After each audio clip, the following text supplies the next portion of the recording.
Tonight, as wildfires explode across Quebec, Nova Scotia homeowners see how much they have lost. The house is gone, the shed's gone, everything's gone.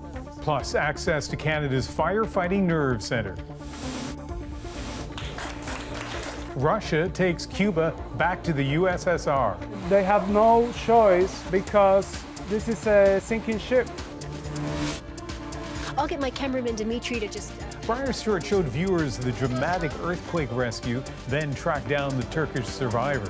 Can you tell me about the moment you heard the rescuers looking for you? Oh, good to see you. Now she's bringing us the difficult life after that miraculous day.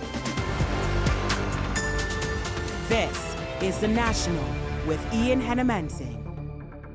Wildfires continue to be the big story in Canada, and we'll get to our coverage in just a moment. But we're starting tonight with news from India that's horrified people around the world.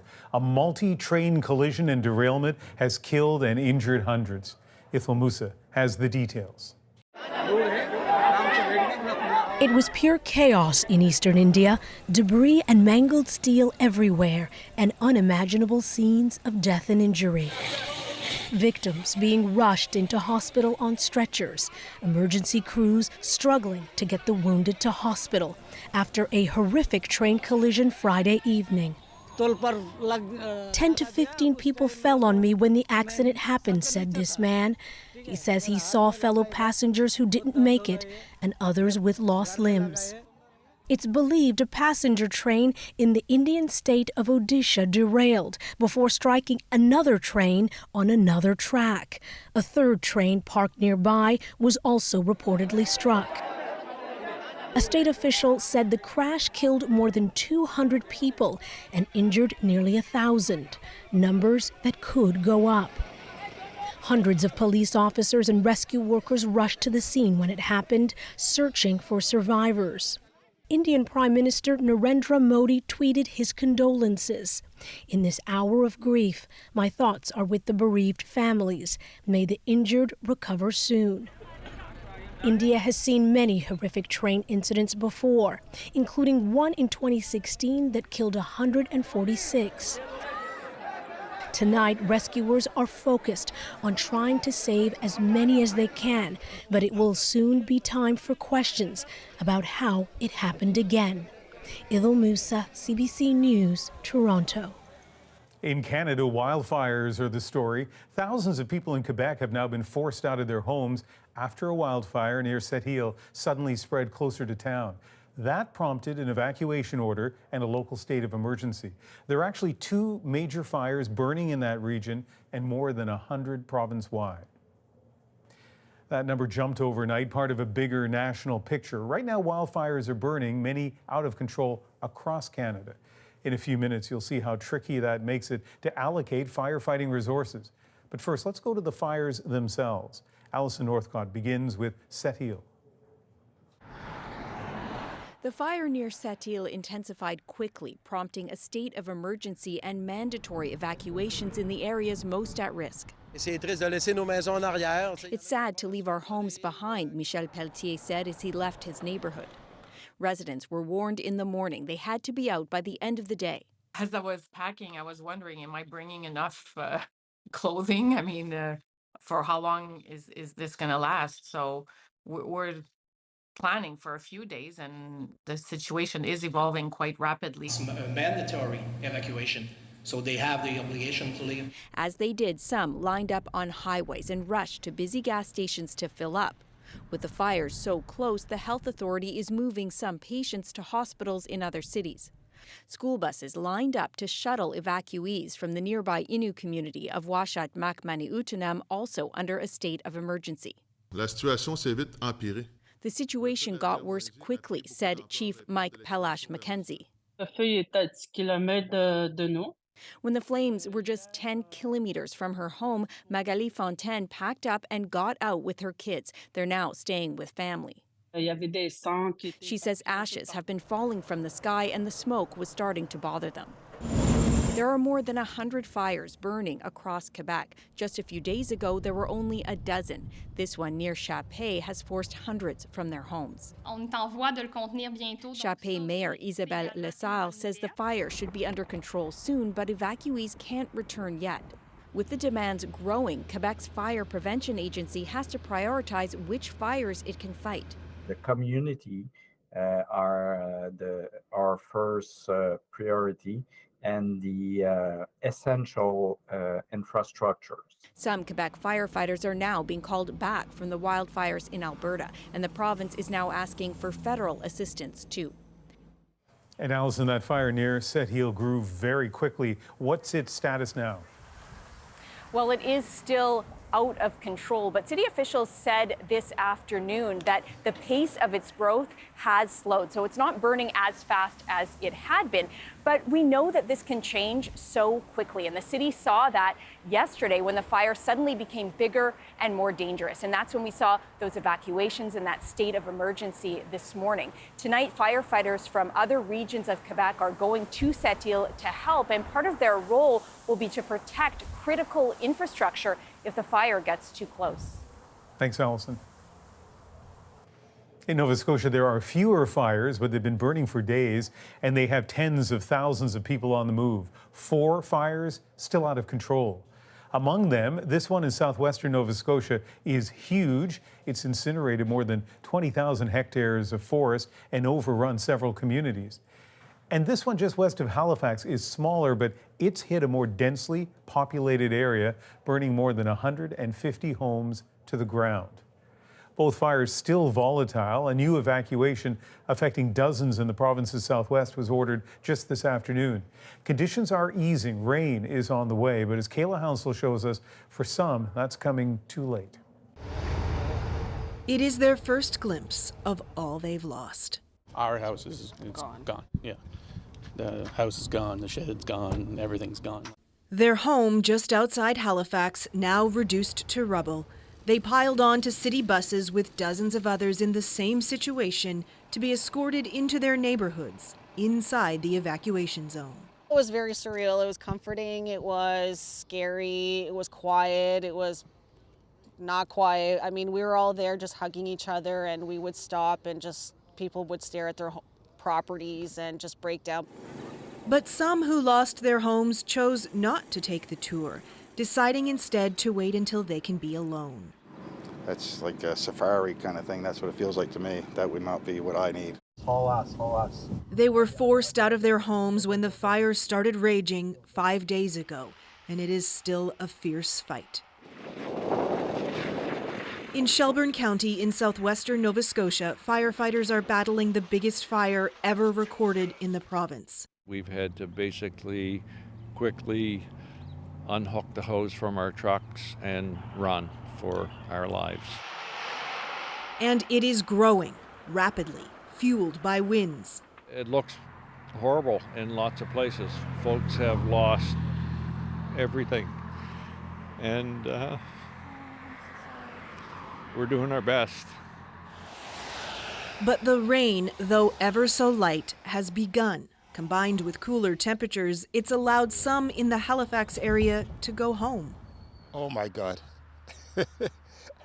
It's wonderful. I tell you the truth.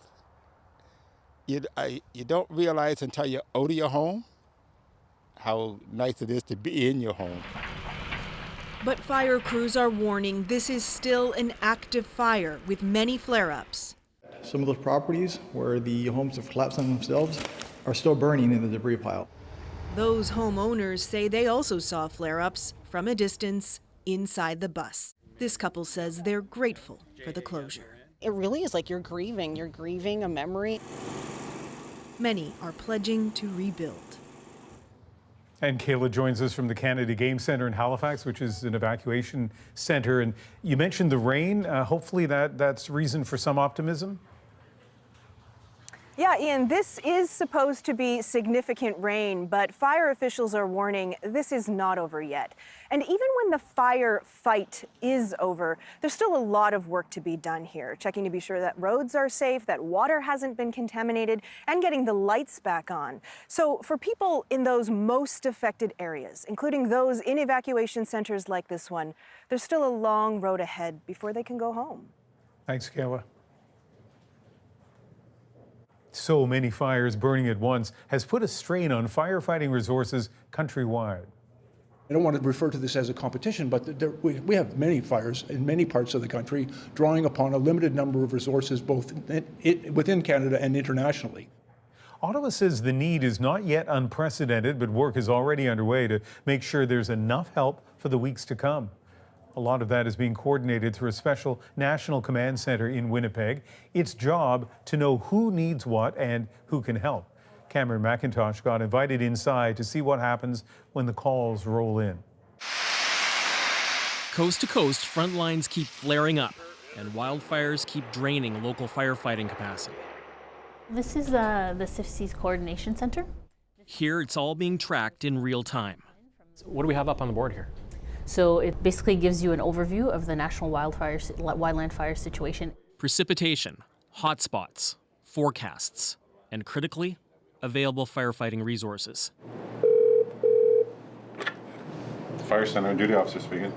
So when a province or territory needs outside help, this is who they call. We take that request and we go out to the other provinces and territories looking for who may have a surplus. The Canadian Interagency Forest Fire Centre is a partnership between the provinces, territories, and federal government.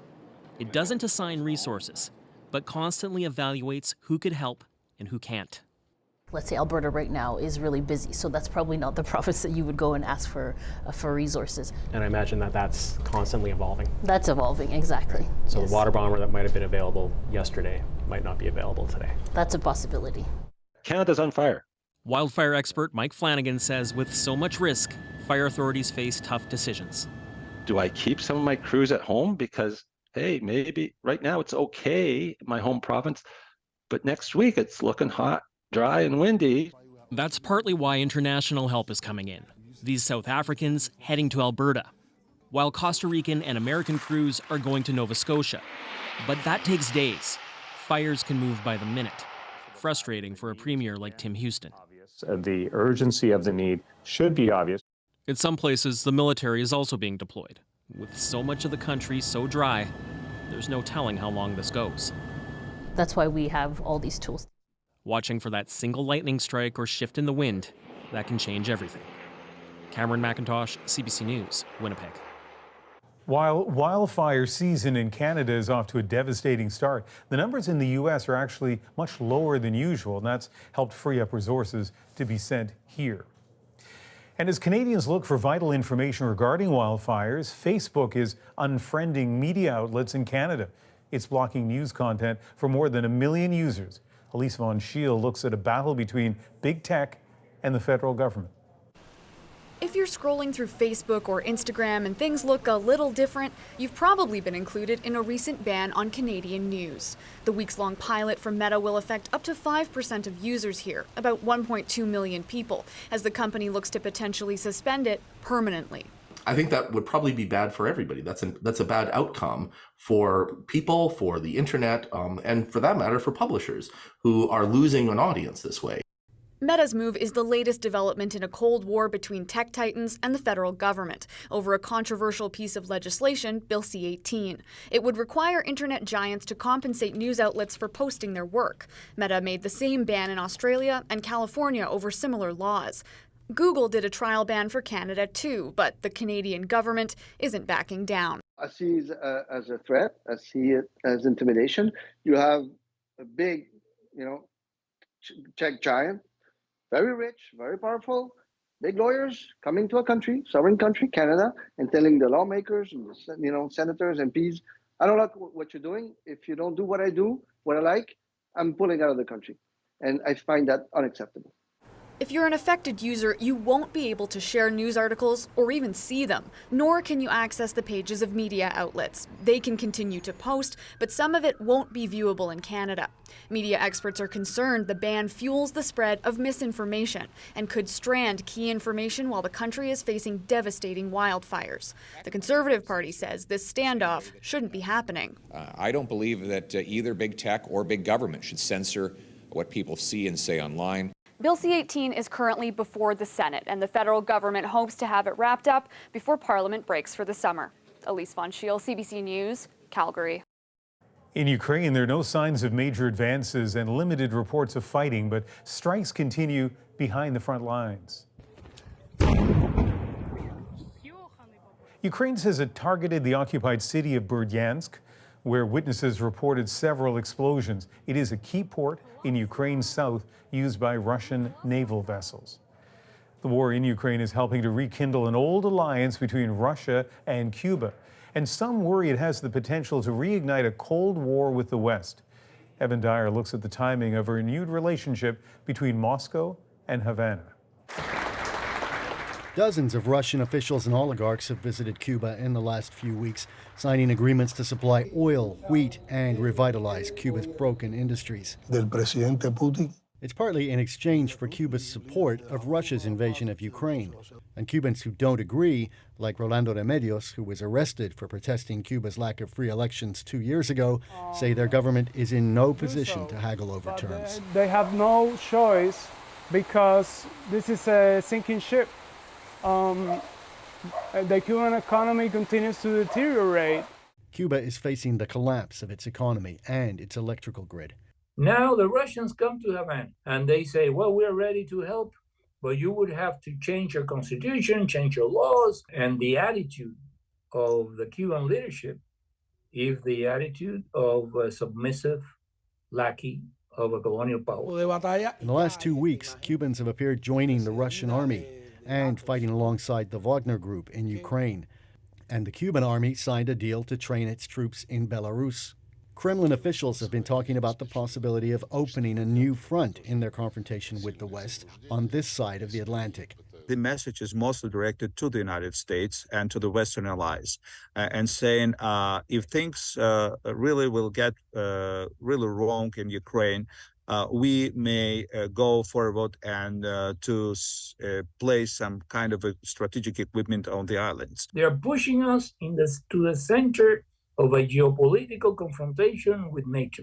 This former Cuban diplomat fears that could include nuclear submarines. The worse that the war will go for the Russians, the more likely that this kind of military scenario might take place. And in an era where Cold War dynamics seem to be repeating, many Cubans worry the temptation for Russia to use their island will be too strong to resist. Evan Dyer, CBC News, Ottawa. With wait times for radiation treatments in British Columbia among the longest in the country, patients are being sent across the U.S. border. Yvette Bren shows why they're among many Canadians doing the same to beat the backlog. Leah Roundtree is trying to stay as healthy as she can after a recent breast cancer diagnosis. I had an uneasy feeling. My mom had breast cancer. This is not a good thing. When can I get a biopsy? She says, you can get a biopsy June 28th, which is nearly 3 months from that point. And I thought, 3 months? Like, I can't wait for 3 months. She opted to skip the wait for tests and pay thousands for private scans, including an MRI in Los Angeles that revealed her situation was much worse than she thought. So now all the alarm bells are ringing. Alarm bells about BC's cancer care have been ringing for a while. It's heartbreakingly bad. The situation was bad in the fall, and the situation is now critical. She says BC's new 10-year plan to fix the system ignores diagnosis waits. We must do more, we must do it now, and we are. There are plans to open 2 new cancer centers and send thousands of patients to Washington State for radiation treatments. Since 2019, fewer and fewer people are getting timely radiation treatment in BC. It's one of 3 provinces below the national average. It's a pretty damning comment on the current state of affairs of our healthcare system that we've had to resort to sending patients to another country for their treatment. But people aren't being sent south for diagnosis, and with cancer, early diagnosis is crucial. I'm still feeling incredibly unsettled by how unlucky I could have been. Her push for private testing kickstarted her care. And as my oncologist here in Vancouver said, we're going to throw everything at you. Chemo, surgery, radiation, pills for at least 10 years, to try and save your life. But this is not a slam dunk.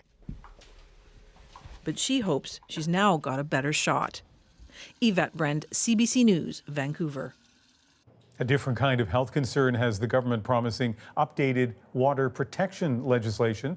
The concern stems from the impact of microplastics on the water, the animals that use it, and humans. Travis Danraj had a look.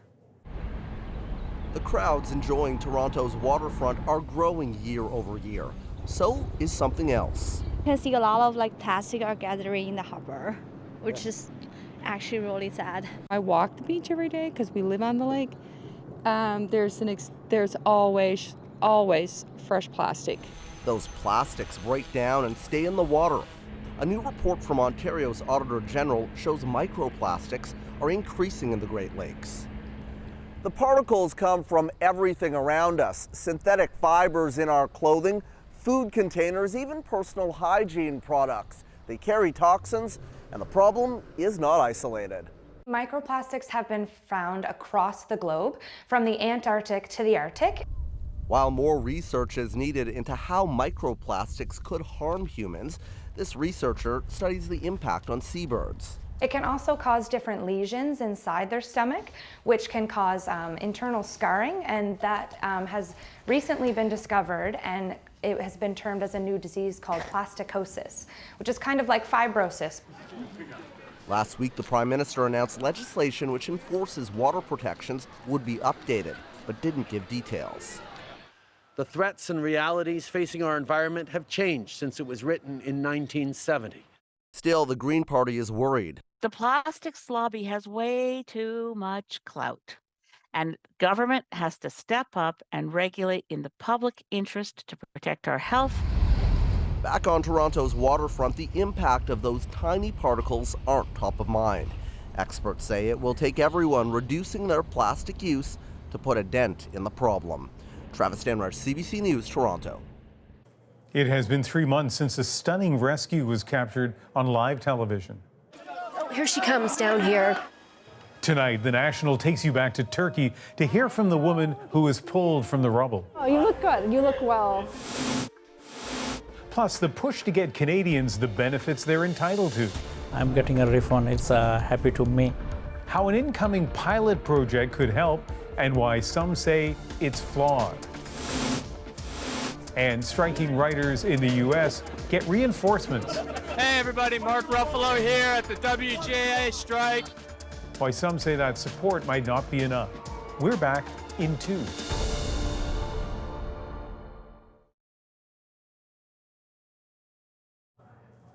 Ottawa is increasing funding for clinics that help newcomers file their taxes for free. Anis Hadari takes us inside one of these clinics where participants say what they get back in return is more than just cash. Tax returns are tricky, especially when you've never filed one in Canada. I don't know about that, how I get tax filing, so it's really confusing to me. Centers like this one help thousands of people do their taxes for free, especially newcomers who may not be aware why the paperwork is important. If the clients, they don't file taxes on time, the government stop all their benefits. They don't receive child tax benefit, and it's overwhelming for them. These government-funded centers help people get money they didn't know they were entitled to. I'm getting a refund. It's happy to me. And even I get more information about the GST, HST, and climate change incentive as well. But completing that paperwork, even for free, is still a barrier for both new and established Canadians. So researchers are saying tax returns and the credits and refunds that go with them should just be automatic. No need to file. If their situation is fairly simple, the CRA probably already has most of the information it needs to file for those people, and there's probably a lot to gain for them if we did so. A pilot project is coming where the government will file taxes automatically, though it hasn't started yet. And because many tax returns need extra details, such as medical expenses, some community groups say it could be tricky to pull off. It's great if CRA automatically file taxes, but they will need more information in order to process their tax return correctly. Otherwise, then CRA will need reassessment, right? This year, there's more money going to support community groups preparing taxes. Testing out automatic returns may come by next year. Anis Haidari, CBC News, Calgary. After surviving a deadly earthquake, a woman who was pulled from the rubble is sharing how it's affecting her life. I have lost everything, my health, my mental health in just 1 minute. I feel lost. Briar Stewart takes us back to Turkey, where the road to recovery remains long. And the fight to stop Canadians from smoking is taking a historic step forward. Reducing the appeal of it will certainly reduce the uptake of cigarettes. The National takes you deeper into the stories shaping our world. Next.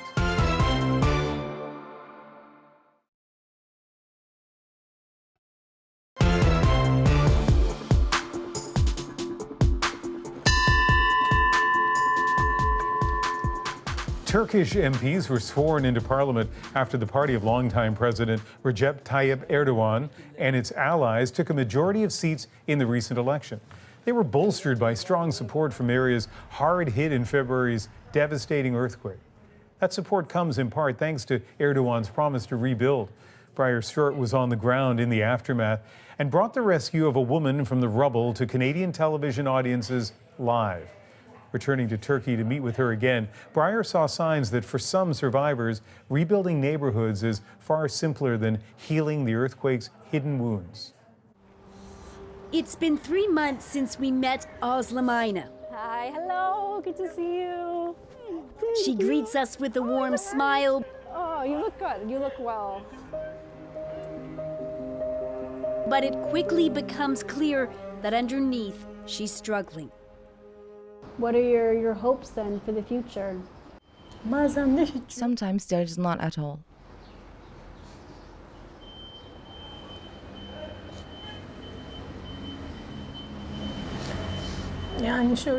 I mean, what I experienced in these 3 months is a very heavy pain.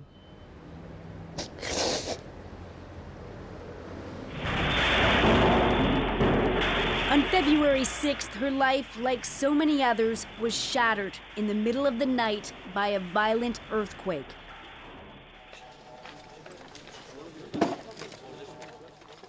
Underneath all of this, she was trapped for 4.5 days, pinned between slabs of concrete that crashed down through her first-floor apartment. I'll get my cameraman Dimitri to just pan back over so we watched, and so did many Canadians who saw her rescue unfold on their screens. Rescue so close at hand. She's been in this situation, as you say, for 5 days.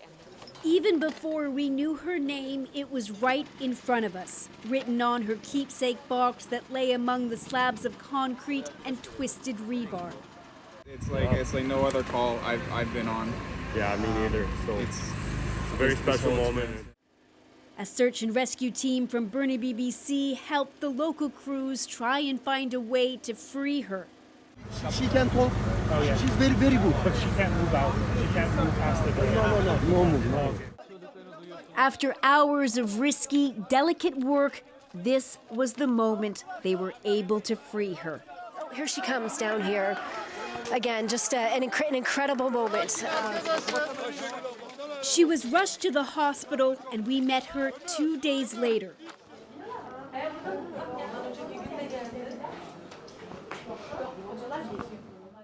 How are you?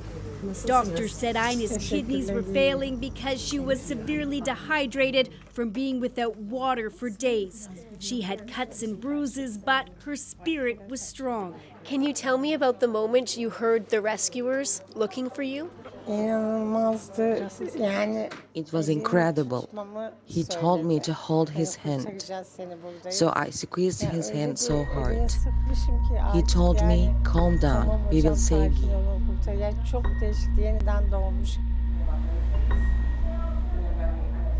Do you know anything more about the other people in your building? Have you been in touch with any of them? Do you know anything more about how many people survived? I'm in touch with one of my neighbors. He lost his wife and 2 children. The family living next door, they are all gone. They are all dead. There are only 3 people rescued from the first 3 floors.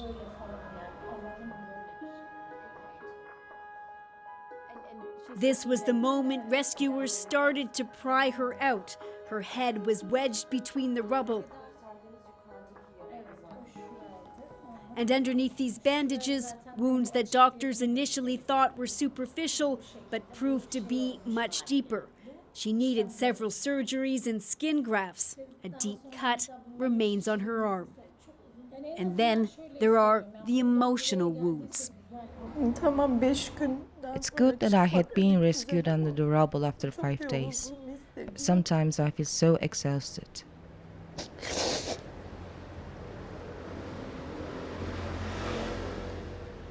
I feel so indifferent.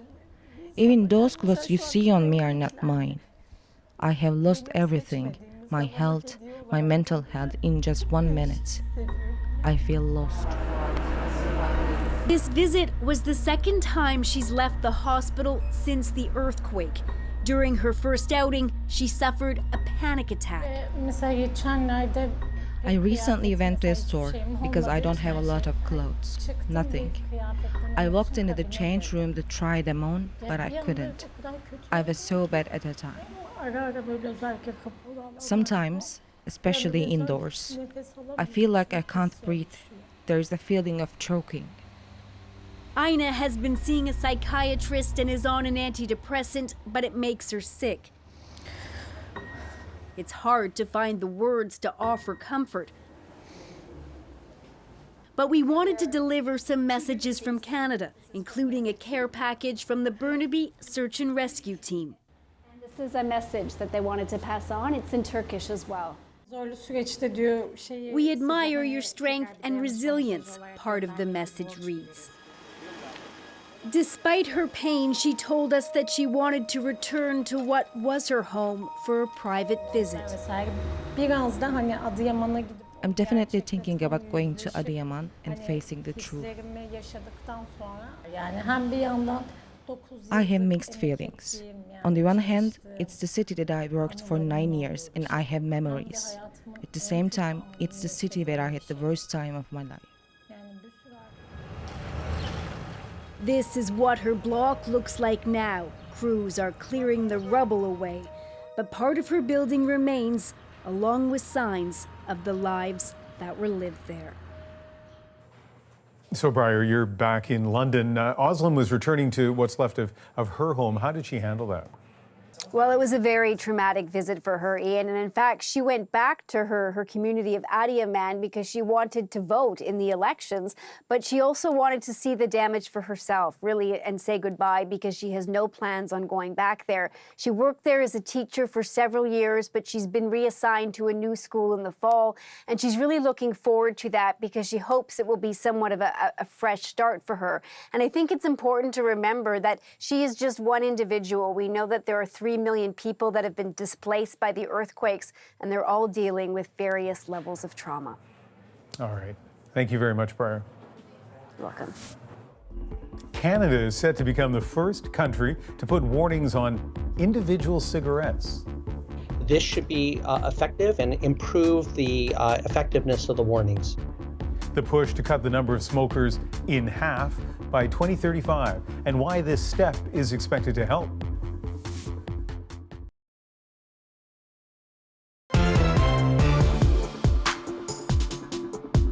Good evening. The federal government has served notice that it wants Canada to become much more of a smoke-free country. From now on, smoking will be banned in all federal government offices and agencies. For now, there will be designated areas for smokers, but within 2 years, it will be banned entirely. There is going to be a total smoking ban on all Canada's airlines, including international flights. Hooray! Most people, I'm sure they have bad nerves.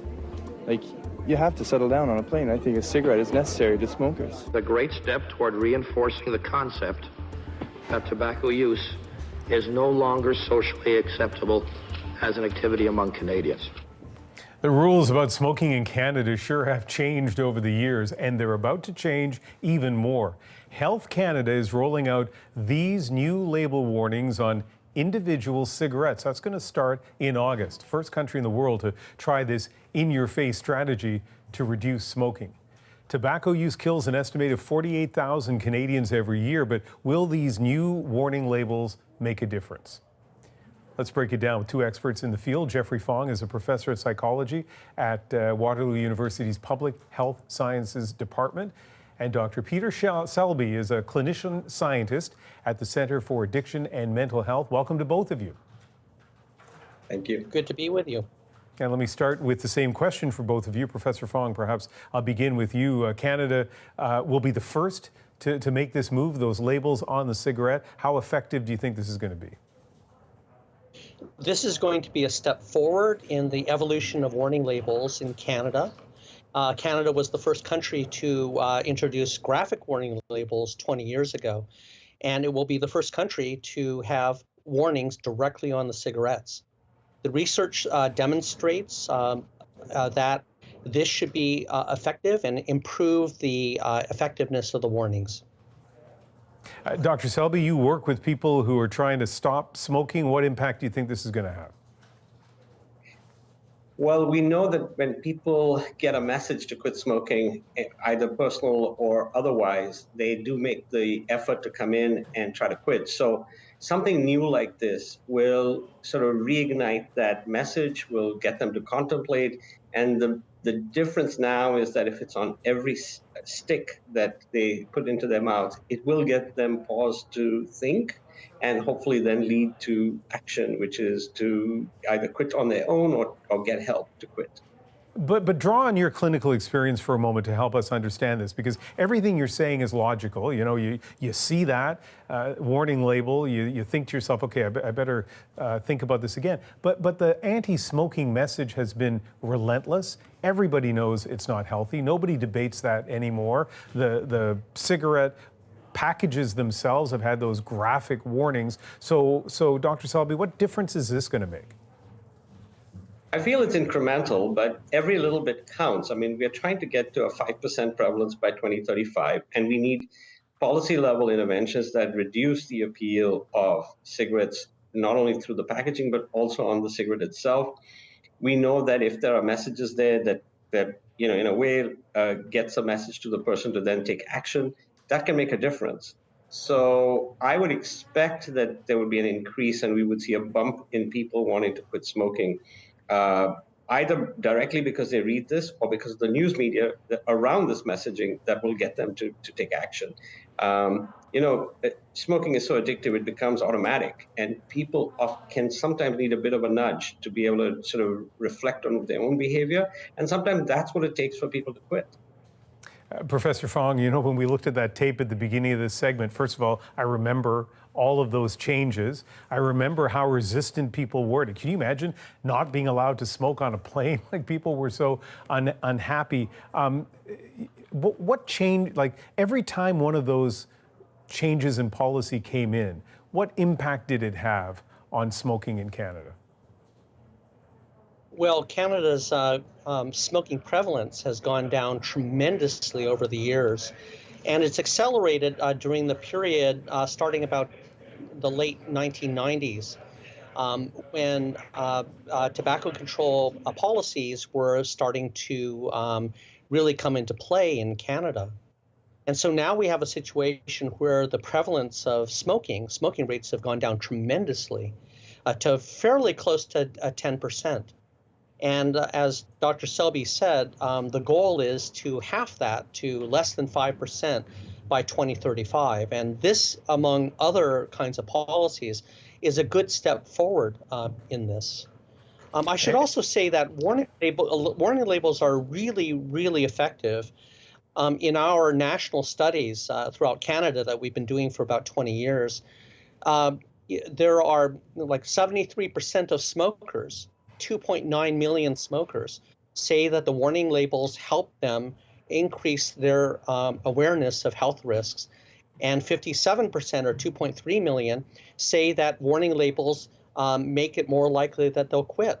So there's a huge amount of support and also effectiveness of the current warning labels. And this will be an incremental step above and beyond what has already been implemented here in Canada to help with that part of the total tobacco control package in Canada. Dr. Selby, we have just about 30 seconds left, but I do want to ask this. Despite this relentless messaging, despite all the health warnings about cigarettes, people are still taking up smoking. It seems to me that's the critical thing, is to try to stop that. So any last advice in a few sentences on how we can stop people from starting to smoke? I think awareness, availability, and reducing the appeal of it will certainly reduce the uptake of cigarettes. We also need to make sure that people who are currently smoking understand and make the efforts to quit. So that is where that combined double action will really help us achieve our targets. It's interesting. The messaging has been relentless. There's unanimity on all the health problems with smoking. Hopefully, this will help move that message a little further ahead. Dr. Selby and Professor Fong, thanks for joining us. Thank you for having us. Major delays are now expected for some big TV shows. Why there's concern the U.S. writers' strike could enter another season. Plus. And he started running alongside us and just screaming at me. Some extra Canadian encouragement in our moment.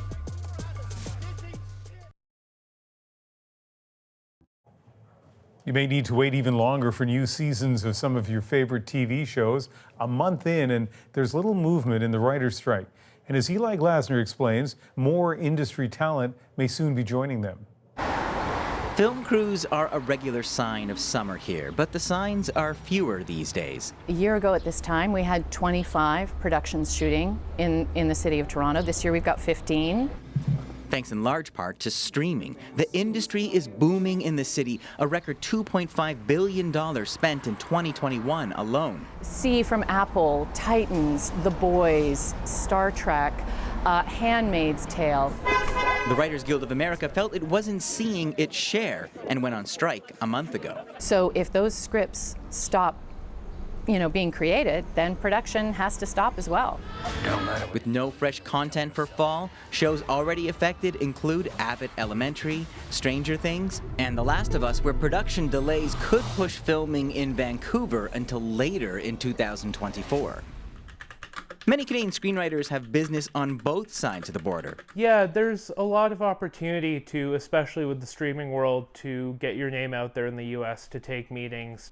The strikes change that. A lot of the development I've had in the US with getting projects out there, a lot of the stuff I'm doing with my American manager is currently on pause. Hey everybody, Mark Ruffalo here at the WGA strike. With actors joining picket lines, the writers seem to be winning the PR battle. But we too have power if we're willing to use it.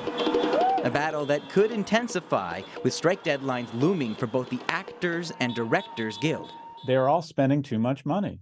This marketing professor says the writers have miscalculated, handing studios a gift when they're under pressure to cut costs. They don't want to cut their spending because they're in an arms race. So what would be the best of all worlds? A multilaterally enforced pause on spending. So I got to believe in the boardrooms of these companies, they're saying to SAG and the other unions, have at it. Another sign the drama behind the scenes could last until the fall. Eli Glasner, CBC News, Toronto. You're looking at Derek G. from Ottawa, a surprise breakout star at the recent Giro Italia, one of the biggest cycling events in the world. But he wasn't the only breakout star. Sean Moretti, a Canadian cycling superfan, has been grabbing attention with his enthusiastic encouragement. A little Canadian support is our moment. Come on, buddy, come on, just like riding on Vancouver Island. The first time I noticed Sean was stage 10 of the race. It was the middle of nowhere, and there was a guy with a massive Canada flag, and he started running alongside us and just screaming at me. And from then on, I saw him almost every single day. I'm a pretty passionate person. I'm pretty intense, I guess. Just a regular dude in a camper van that likes cycling and wanted to cheer on another Canadian. I think a lot of other Canadians would have done the same. It was really cool because I knew every time I was really suffering, I could count on seeing a Canada flag. It was definitely a major boost. What's up, dude? How's it going, brother? Good to see you. I got to meet him. Awesome guy. I brought you something. I know you're a birder. Oh, yeah? When I see someone giving it their all with a lot of heart, I want to encourage them. If it's going to help a Canadian succeed, I'm right there behind them. So amazing show of support, but do you think race officials, at least at the beginning, were a little bit nervous when they saw this guy running up so close to the cyclists with a flag? And we should say a huge shout out to Derek G. I mentioned it at the beginning of that, but he was voted most competitive racer at that race because he's done so well, placed second in 4 separate legs. That is the National for June 2nd. I hope you join me Sunday for Cross Country Checkup on CBC Radio and CBC News Network, and later that night back here for the National. Have a great Saturday.